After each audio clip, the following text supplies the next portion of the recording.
आपका SC/ST act में आपका 3 क्वेश्चन अब तक केवल बताया गया है। पहला क्वेश्चन जो आपका बताया गया है, लिखवाया भी गया था कोरिलेट करके कि अनुसूचित जाति एवं अनुसूचित जनजाति अत्याचार निवारण अधिनियम 1989 के प्रावधानों माने उद्देश्यों का उल्लेख करिए। तो जो प्रियम्बल में आपका उद्देश्य था वह लिखवाया गया है। दूसरा क्वेश्चन आपका बन सकता है कि 2018 में SC/ST एक्ट में क्या संशोधन किया गया और इसका कारण क्या रहा। तो एक केस बताया गया था सुभाष काशी आपका नाथ का केस, और उसी केस में दिए गए निर्णय के कारण 2018 में धारा 18A जोड़ी गई और वो भी क्वेश्चन आपका लिखवाया जा चुका है। तीसरा क्वेश्चन हम बताए हैं कि 2015 में मुख्य कौन कौन से संशोधन हुए, ये अभी लिखवाना है, लेकिन सभी संशोधन हम बता चुके हैं। इसके बाद कुछ परिभाषाएं बताई गई थी। परिभाषाओं के बाद जो आपका क्वेश्चन बनने का पूरा चांस रहता है मेंस में, और जिसके लिए यह कानून बना है मुख्य रूप से, वह आ जाइए आपका सेक्शन 3। देखिए आपका क्वेश्चन कैसे बनेगा कि अत्याचार के अपराध को परिभाषित करिए और इसके लिए क्या दंड का प्रावधान है, या दूसरा एट्रोसिटी या अत्याचार का अपराध किसे कहा जाता है, किन किन कार्यों को अत्याचार का अपराध माना गया है, उसका वर्णन करिए। पूरा चांस है कि यहाँ से क्वेश्चन बने, 99% चांस है। देखिए आपका कैसे इसकी शुरुआत करेंगे। शुरुआत भाई जबरदस्त करिएगा। सबसे पहले उद्देशिका लिखिएगा,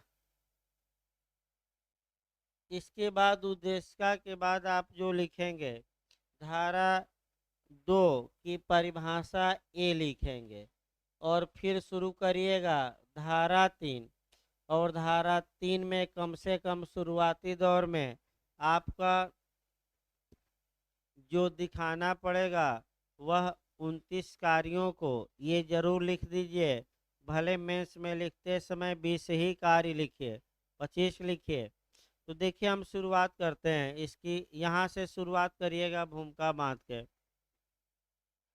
अनुसूचित जाति और अनुसूचित जनजाति अत्याचार निवारण अधिनियम 1989 का मुख्य उद्देश्य ये है कि इन वर्गों के प्रति अत्याचार के अपराधों का निवारण किया जाए और इनके लिए दंड का प्रावधान किया जाए।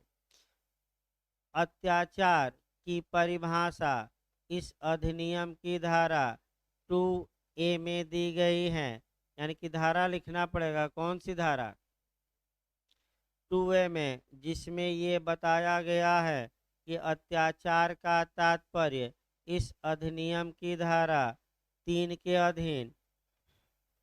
के अधीन दंडनीय अपराध से है। यानी कि अत्याचार या एट्रोसिटी किसे माना जाएगा, तो इस एक्ट की किस धारा के तहत, 3 के तहत, जिसे अत्याचार का अपराध बनाया गया है उसी को अत्याचार का अपराध माना जाएगा। फिर धारा 3 में आएंगे, धारा 3 की भूमिका में ही लिख लीजिएगा कि जो कोई व्यक्ति जो अनुसूचित जाति या अनुसूचित जनजाति का सदस्य नहीं है, इन वर्गों के प्रति 29 कार्यों में से कोई एक या अधिक कार्य को करता है तो उसे अत्याचार का अपराध माना जाए। कम से कम शुरुआती दौर में ये जरूर दिखाइए कि 29 कार्य ऐसे दिए गए हैं जो एट्रोसिटी या अत्याचार के अपराध माने जाएंगे। लेकिन ये कार्य कौन करे, तो आपका SC और ST से भिन्न कोई वर्ग का व्यक्ति करे। इसका मतलब ये हुआ कि अगर SC का व्यक्ति ही SC के प्रति ये करता है एससी कैटेगरी का व्यक्ति एसटी के प्रति करता है, एसटी कैटेगरी का व्यक्ति एसटी के या एससी के प्रति इन 29 कार्यों में से कोई एक कार्य करता है तो वह अपराध धारा 3 के तहत अत्याचार का माना जाएगा कि नहीं, नहीं जाएगा। यानी कि ये कार्य किसने किया हो, या तो ओबीसी या जनरल के लोगों ने किया हो, किसके प्रति किया हो, एससी या एसटी। ये सतर्क रहिए। अब आइए धारा 3 में आपका टोटल आपका 29 कार्य दिए गए हैं और एक एक कार्यों को हमें देखना है। कम से कम 20 कार्य याद करके जाइए। अगर सीरियल वाइज न याद रहे तो अपनी भाषा में आप ए बी सी डी करके या फर्स्ट सेकेंड थर्ड करके जरूर लिखिएगा। ए बी सी डी करके भी लिख सकते हैं। देखिए आपका धारा 3 अब अत्याचार के अपराधों के लिए दंड। पहला क्लास देखिए, कोई भी व्यक्ति जो एससी या एसटी जनजाति का सदस्य नहीं है, तो पहले ही मैं बता दिया कि अगर कोई व्यक्ति एससी या एसटी कैटेगरी का है, इन 29 अपराधों में से कोई अपराध करता है तो वह अत्याचार का अपराध नहीं माना जाएगा। तो ये कार्य किसके द्वारा होना चाहिए, तो एससी या एसटी से भिन्न किसी वर्ग के व्यक्तियों द्वारा। अब 29 कार्य कौन है, वही लिस्ट आपको तैयार करना पड़ेगा। देखिए पहला, अनुसूचित जाति या अनुसूचित जनजाति के किसी सदस्य के मुख में कोई अखाद्य या घृणाजनक पदार्थ रखता है या ऐसे सदस्य को ऐसा अखाद्य या घृणाजनक पदार्थ पीने या खाने के लिए मजबूर करता है। यानी कि कोई जनरल या ओबीसी का व्यक्ति आपका एससी एसटी के प्रति ये करता है कि एससी या एसटी का सदस्य कोई अखाद्य पदार्थ खाए या घृणाजनक पदार्थ खाए, यानी कि मिट्टी खा ले, गोबर खा ले, कूड़ा करकट खा ले इत्यादि खा ले।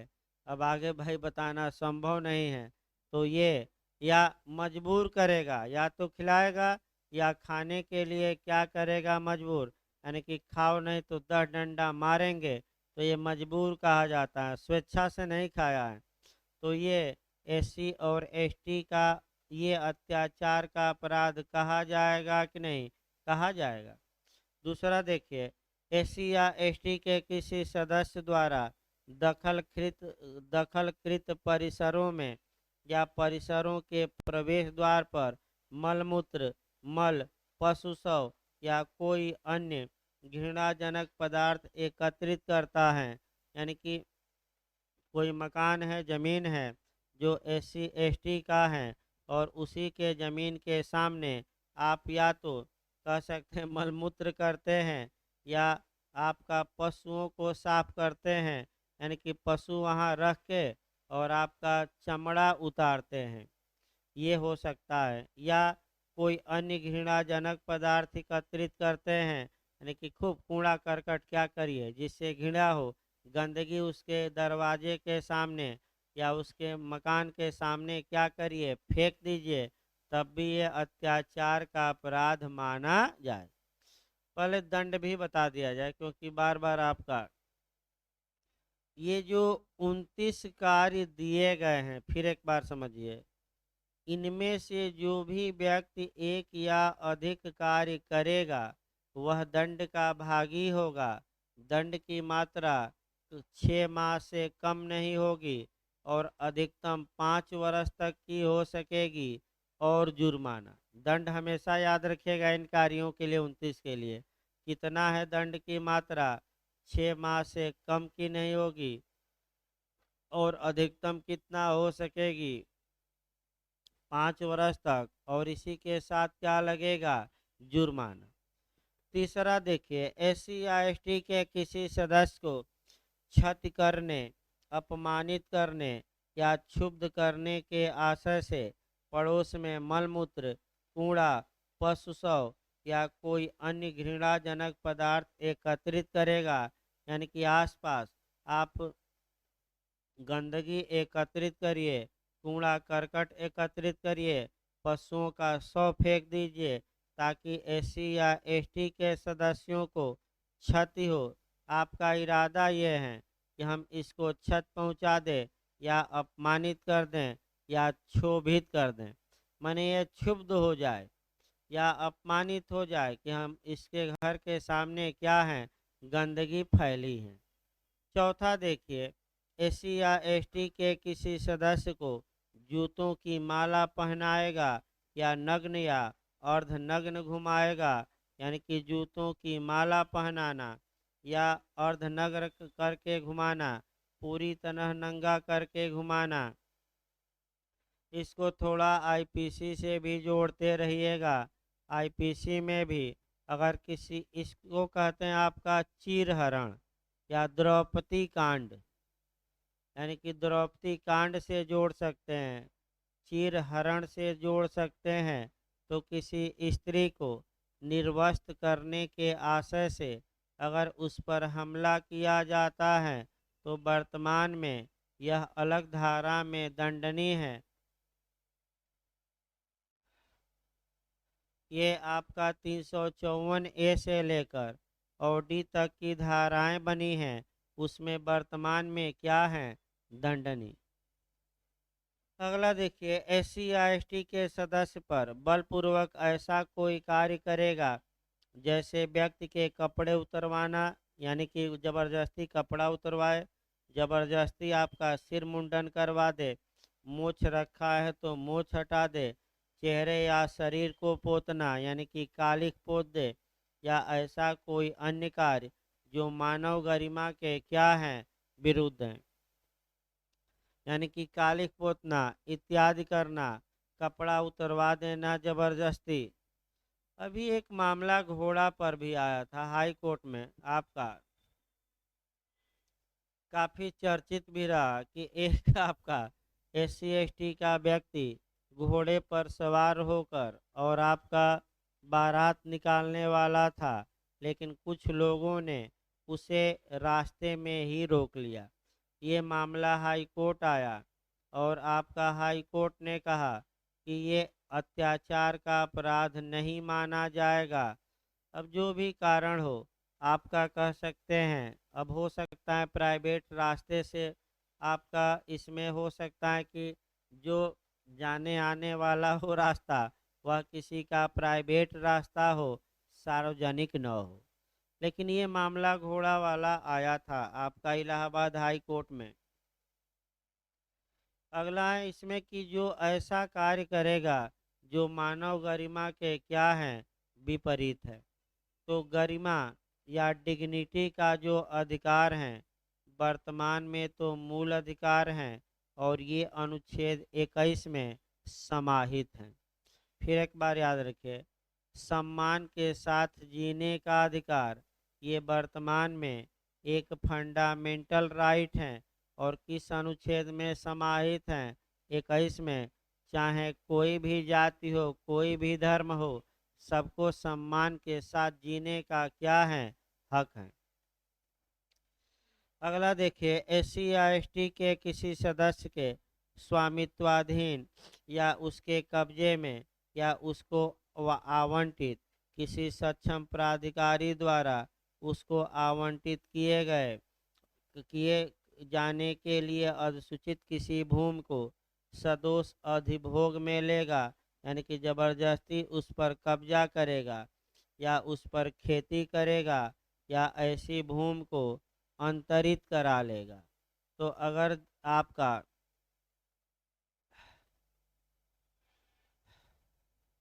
इसका मतलब ये हुआ कि एससी एसटी की ज़मीन है, अगर आप उस पर कब्जा करते हैं या उसका खेत जोत डालते हैं तब भी अत्याचार का अपराध, और जो एससी एसटी की ज़मीन है गलत तरीके से आप ट्रांसफ़र करा लेते हैं अपने नाम, तब भी अत्याचार का अपराध।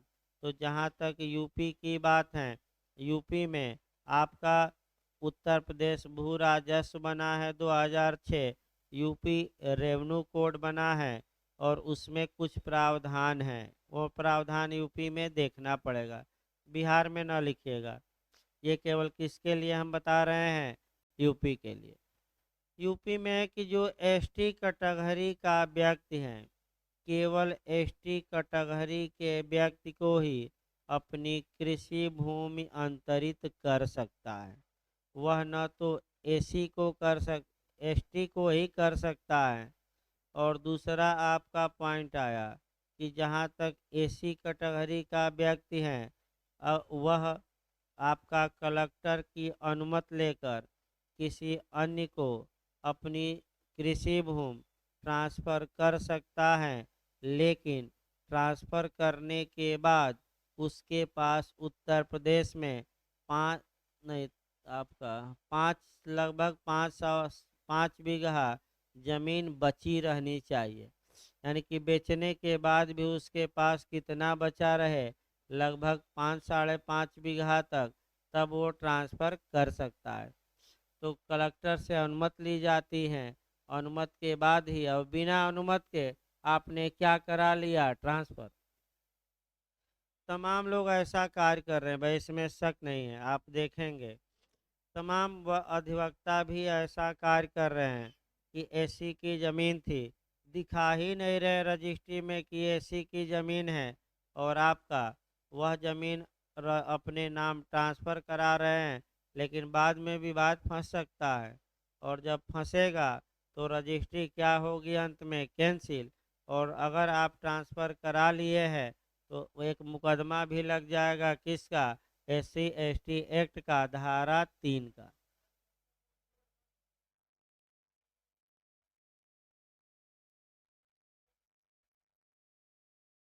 तो क्या शांति से बैठे रहेंगे तो आपको हक मिल जाएगा? हाँ, स्वैच्छिक नहीं काम करेगा भाई, कानून का क्या उल्लंघन करेंगे? अब एसटी का आदमी है, स्वैच्छिक कह दे कि हम एसटी का आदमी डीएम की परमिशन लेकर भी किसी को कुछ दे नहीं सकता। एससी का आदमी स्वैच्छिक नहीं दे सकता। फिर एक बार याद रखें, अगर स्वैच्छिक ही अंतरित करेगा, लेकिन अंतरण के बाद यूपी में उसके पास आपका लगभग 5.5 बीघा कृषि भूमि क्या हो, अभी बची रहे। ये दिखाना पड़ेगा कि हमारे पास 10 बीघा है, 4 बीघा हम बेच रहे हैं। इसके लिए कलेक्टर से क्या लिया जाए? अनुमति। बेचते समय वह अनुमति का एक आपका आदेश होता है, वह लगाना पड़ेगा, और तब एससी का कटहरी का व्यक्ति किसी अन्य को बेच सकेगा। और आपने गलत तरीके से अपने नाम क्या किया? करा लिया, तो वह कैंसिल भी हो जाएगी रजिस्ट्री बाद में। और धारा 3 के तहत वह अत्याचार का क्या माना जाएगा? अपराध भी। कड़ा नियम है वो, लैंड लॉ बहुत डिटेल नहीं बता सकते। अगला देखिए आपका, एससी या एसटी के सदस्य को उसकी भूमि या परिसरों से सदोष बेकब्जा करेगा, यानी कि जबरदस्ती कब्जा हटा दीजिए, या किसी भूमि या परिसर या जल या सिंचाई सुविधाओं पर वन अधिकारों सहित उसके अधिकारों के उपभोग में हस्तक्षेप करेगा, या उसकी फसल काट लेगा, या उसके उत्पाद को लेकर क्या करिए? भाग जाइए। तो ये भी क्या माना जाएगा? आपका अत्याचार माना जाएगा। तो इतना ही बंद किया जाए भाई, थोड़ा दिक्कत आ रही है। कल क्लास चलेगी भाई, अगली क्लास, क्योंकि ज़बरदस्ती नहीं खींचा जा सकता आपका। अगली क्लास भाई कल चलेगी आपका।